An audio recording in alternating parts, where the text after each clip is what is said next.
নমস্কার, আপনারা দেখছেন গ্লোব টিভি সবার পাশে সবার সাথে। গ্লোব নিউজ নিয়ে এখন আমি সুপর্ণা রয়েছি আপনাদের সঙ্গে।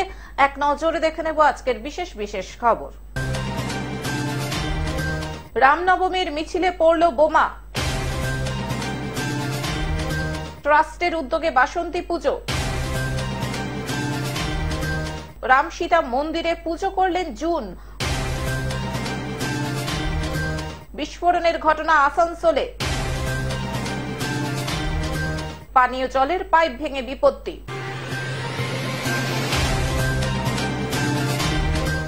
আসছে বিস্তারিত খবরে। রামনবমীর মিছিলে পড়ল বোমা। মুর্শিদাবাদ জেলার শক্তিপুর থানার অন্তর্গত মানিককহর এলাকায় রামনবমী উপলক্ষে শোভাযাত্রার আয়োজন করা হয়েছিল। শোভাযাত্রা চলাকালীন দুষ্কৃতীরা বাড়ির ছাদ থেকে শোভাযাত্রার মধ্যে বোমাবাজি শুরু করে। দুষ্কৃতীদের ছোড়া বোমায় আহত হন বেশ কয়েকজন রাম ভক্ত। বোমাবাজির ঘটনায় শোভাযাত্রায় হুড়োহুড়ি শুরু হয়ে গেলে পদপৃষ্ট হন বেশ কয়েকজন। বোমাবাজিতে আহত হন মোট 6 জন এবং পদপৃষ্টের ঘটনায় আহত হন 2 জন। বোমাবাজি হয়েছে? ওটা বোমাবাজি হয়েছে। আহত কজন আছে? আহত অনেকে হয়েছে। কি নিয়ে গন্ডগোলটা কি নিয়ে লাগলো? র্যালি বেরিয়েছিল, রামনবমীর র্যালি বেরিয়েছিল। ওখানে মা দেখতে গিয়েছিল। র্যালি দেখে বোমা চার্জ হয়েছে? হ্যাঁ, বোমা চার্জ হয়েছে। না, বোমাতে নয়, হয়তো লোকের ভিড়ে হয়তো কোনো আঘাত হয়েছে কিংবা আমরা বুঝতে পারিনি। মায়ের চাই না সাহা মাহান্ত। ঘটনায় ব্যাপক চাঞ্চল্য ছড়িয়ে পড়ে গোটা এলাকায়। সামগ্রিক ঘটনার তদন্ত ইতিমধ্যে শুরু করে দিয়েছে পুলিশ প্রশাসন। আহতরা বহরমপুরের মুর্শিদাবাদ মেডিকেল কলেজ ও হাসপাতালে চিকিৎসাধীন। মমতা ব্যানার্জি মাননীয় মুখ্যমন্ত্রী তো স্বয়ং একটু জোরে বলবেন। নোংরামির জন্য, কারণ উনি 17ই আজকে হচ্ছে এপ্রিল, উনি প্রথমেই বললেন যে 17ই এপ্রিল দাঙ্গা দিবস। একজন সাংবিধানিক পদাধিকারী এবং প্রধান রাজ্যে তার মুখ থেকে এই ধরনের নোংরা ভাষা, তারই প্রতিফলন এই ধরনের নোংরামি। ভারতবর্ষে কোথাও দেখেছেন আজ পর্যন্ত অন্য কোনো সম্প্রদায়ের ধর্মীয় শোভাযাত্রায় আমাদের সনাতনী সংস্কৃতির কোনো মানুষ কোনো রকম একটা কুটুক্তি, অন্যায় বা এই ধরনের কোনো নোংরামি করে না। কারণ আমরা অন্য ধর্মের প্রতি আমাদের সম্মান আছে, নিজের ধর্মের প্রতি আমাদের বিশ্বাস আছে। এই নোংরামি সম্পূর্ণ এই রাজ্য প্রশাসনের ব্যর্থতা এবং এর জন্য দায়ী স্বয়ং মুখ্যমন্ত্রী নিজে। মুর্শিদাবাদ থেকে রক্তিম সিদ্ধান্তের রিপোর্ট, গ্লোব নিউজ। ট্রাস্টের উদ্যোগে বাসন্তী পুজো। মার্চ মাসে মহাশিবরাত্রি ও দোল পূর্ণিমা ঠিক পরেই পালিত হয় বাসন্তী পুজো। বাঙালি সম্প্রদায়ের কাছে এই দিনটি চৈত্র নবরাত্রি নামেও পরিচিত। 9 রাত্রি ধরে দেবীর 9 রূপের আরাধনা করা হয়। বাসন্তী পুজোই হলো বাঙালিদের কাছে আসল দুর্গা পুজো। পরে শরৎকালের শারদীয় নবরাত্রির সময় রামচন্দ্রের অকাল বোধন মেনে দুর্গাপূজা করা হয়।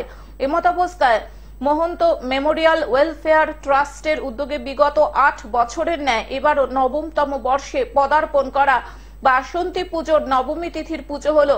বাড়ির পরিবেশে পুজো হলেও এই পুজোর জন্য সারা বছর ধরে অপেক্ষা করে থাকেন বাড়ির সদস্য সহ পাড়া প্রতিবেশী ও আত্মীয় স্বজনেরা। প্রত্যেকে এই পুজোতে অংশগ্রহণ করেন। রীতিনীতি মেনে ষষ্ঠী থেকে নবমী পর্যন্ত মায়ের পুজো করা হয়। এছাড়াও থাকে খাওয়া দাওয়ার বিশাল আয়োজন। এই ট্রাস্ট বিগত দিনে বেশ কিছু সমাজ সেবামূলক কাজে নিজেদের নিয়োজিত রেখেছিল। করোনাকালে মানুষের কাছে বিনামূল্যে খাবার পৌঁছে দেওয়া ছিল তাদের নিত্য নৈমিত্তিক কাজ। যেটা হচ্ছে আমাদের আদি পুজো, যেটা বলে আমার শ্বশুরবাড়ির আদি পুজো, যেটা বাংলাদেশেই ছিল পুজোটা। আমি গিয়েছিলাম, সেখানে দেখে এসেছি যে পুজোটা আমাদের বাংলাদেশে হচ্ছে মৌপুরা গ্রামে। এবং সেইখানে গেছি, সেইখানে গিয়ে আমি বললাম যে না, এই দেশে যখন আছে তাহলে আমাদের ভারতবর্ষে গিয়েও, আমাদের ইন্ডিয়াতেও আমি এইটাই করবো যে আমার যত আত্মীয় স্বজন আছে, আমার পরিজন আছে, তাদের নিয়েই আমি এইটা পুজোটা এই আনন্দে এই 5 দিন কাটিয়ে দেবো ধরেই এটা প্রস্তুতিটা চলে।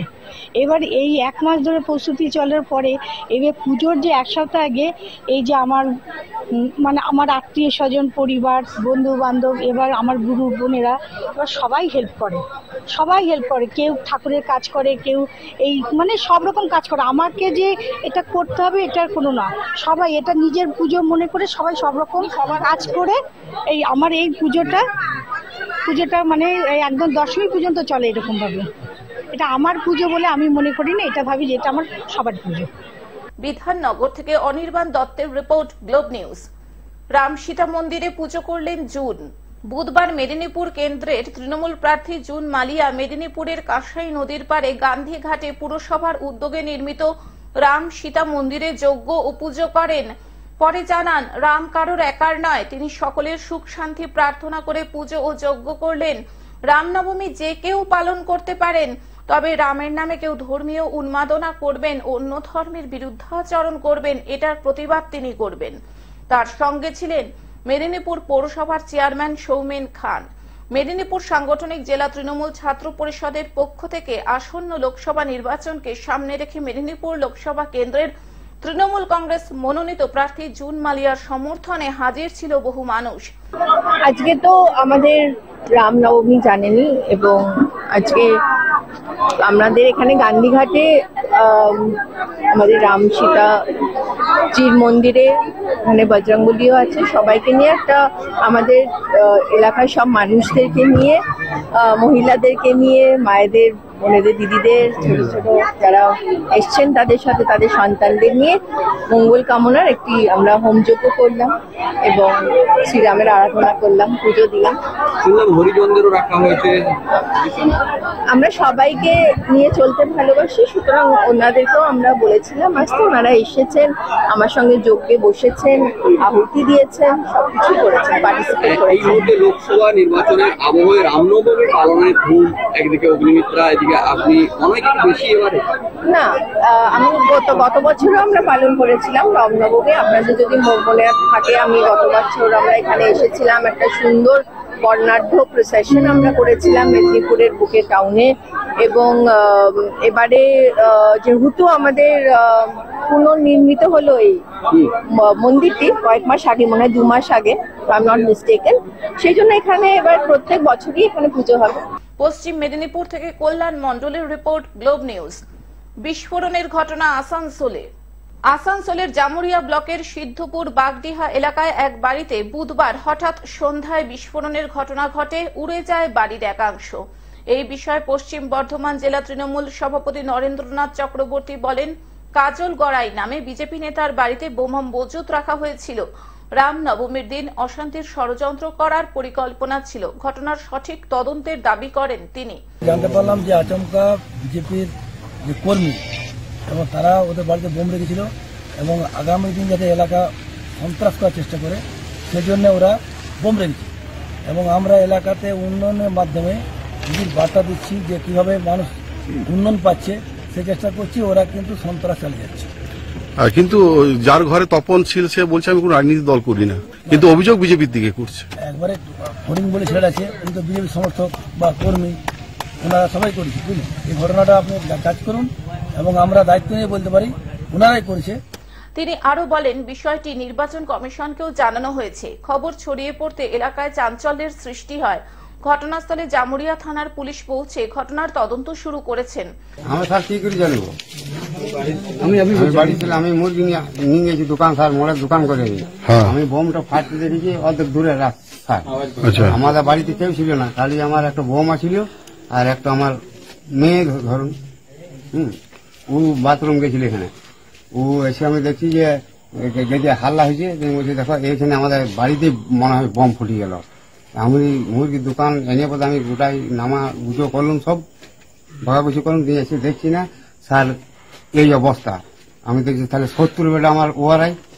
তবে বিষয়টি নিয়ে বিজেপি জেলা সভাপতি বাপ্পা চ্যাটার্জি বলেন, তৃণমূল বুঝে গেছে লোকসভা নির্বাচনে তারা হারতে চলেছে, তাই এলাকা জুড়ে সন্ত্রাসের বাতাবরণ করতে চাইছে, যাতে ভোটাররা ভীত, সন্ত্রস্ত বা বিভ্রান্ত থাকে, যাতে মানুষকে ভয় দেখিয়ে ভোট লুট করা যায়। কারণ বিজেপি প্রার্থী এস আলুওয়ালিয়া হওয়ার পর তাদের মধ্যে ভয়ের সঞ্চার শুরু হয়ে গিয়েছে, কারণ তাদের প্রার্থী মার্কেটে নেই, তাদের প্রার্থীর বিরুদ্ধে নিখোঁজ পোস্টার পড়ে রয়েছে। তারা সন্ত্রাসকে অবলম্বন করে এগিয়ে যেতে চাইছে। একদম মানে ফট করে একদম ফুটোই দিয়েছে, যে সব একদম চিৎছাতুর করে দিয়েছে। মেয়ে আমার ভয়ে একদম ঘর ঢুকে গেছে। ঘরে যেয়ে আমার ছেলেকে ফোন করে যে তোমরা বাড়িতে এসো, বাড়িতে একটি বোম নাকি ফুটে গেল খুব জোর, তাই বললে তখন আমরা এলাম ঘরকে, এসে পরে দেখছি স্যার এই অবস্থা। তিনি ঘটনার নিরপেক্ষ সিবিআই তদন্তের দাবি চান এবং দোষীদের শাস্তির দাবি করেন। তবে লোকসভা নির্বাচনের আগে এই বিস্ফোরণের ঘটনায় এলাকায় চাঞ্চল্যের সৃষ্টি হয়েছে। বিজেপি যে খনি অঞ্চলে শিল্পাঞ্চল ষড়যন্ত্র করছে ভোটে অশান্তি করার, আমরা আগেই খবর পেয়েছিলাম রামনবমীর দিন অশান্তি হতে পারে, তাই আমাদের দলের কর্মীরা সক্রিয় ছিলেন, প্রশাসনকেও আমরা অনুরোধ করেছিলাম, প্রশাসন সক্রিয় ছিল, তাই এরা সন্ধ্যাবেলাতে এরা বড় অশান্তি করার চেষ্টা করেছে, তাই এই বোমা বিস্ফোরণ। আসানসোল থেকে সৌমিত্র গাঙ্গুলির রিপোর্ট, গ্লোব নিউজ। পানীয় জলের পাইপ ভেঙে বিপত্তি। আজ বৃহস্পতিবার সকালে জলপাইগুড়ি পৌরসভার অন্তর্গত ক্লাব রোড এলাকায় পানীয় জলের মূল পাইপ ভেঙে যাওয়ার দরুন এলাকার বাসিন্দারা জল থেকে বঞ্চিত থাকেন এবং রাস্তা দিয়ে চলাচলে সাময়িক অসুবিধার মধ্যেও তাদের পড়তে হয়। এই বিষয়ে এলাকার এক বাসিন্দা জানান, পানীয় জলের মূল পাইপ ভাঙার জন্য আমরা জল পাচ্ছি না, অন্যদিকে এই পাইপ ভাঙার জন্য রাস্তায় জল জমে যাচ্ছে। ভোট এই যে তার আগে রাস্তা ভেঙে জল হচ্ছে, অসুবিধা কতটা হচ্ছে এই যে জিনিসপত্র নিয়ে? জল অসুবিধা তো হচ্ছে, জল কলে নাই, জল একটু একটু পড়তেছে, বাড়িতেও জল নেই। হ্যাঁ সব জল তো বাইরে হয়ে যাচ্ছে, তাহলে যাতায়াতে অসুবিধা হচ্ছে। আর এর ফলে যাতায়াতেরও অসুবিধা হচ্ছে।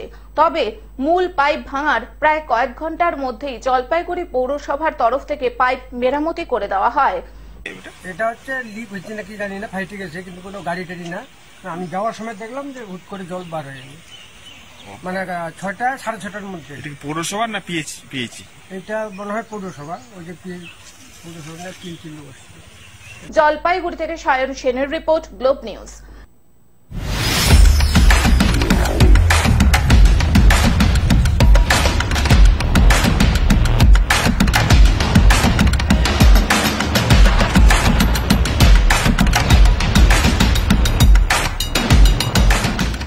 এবারও 7 দফায় দেশে লোকসভা নির্বাচন। 19 এপ্রিল থেকে আগামী 1 জুন পর্যন্ত চলবে ভোট গ্রহণ পর্ব।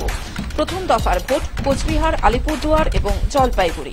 কোচবিহারে তৃণমূল কংগ্রেস প্রার্থী জগদীশ চন্দ্র বসুনিয়া, বিজেপি প্রার্থী নিশীথ প্রামাণিক এবং কংগ্রেস প্রার্থী পিয়া রায় চৌধুরী।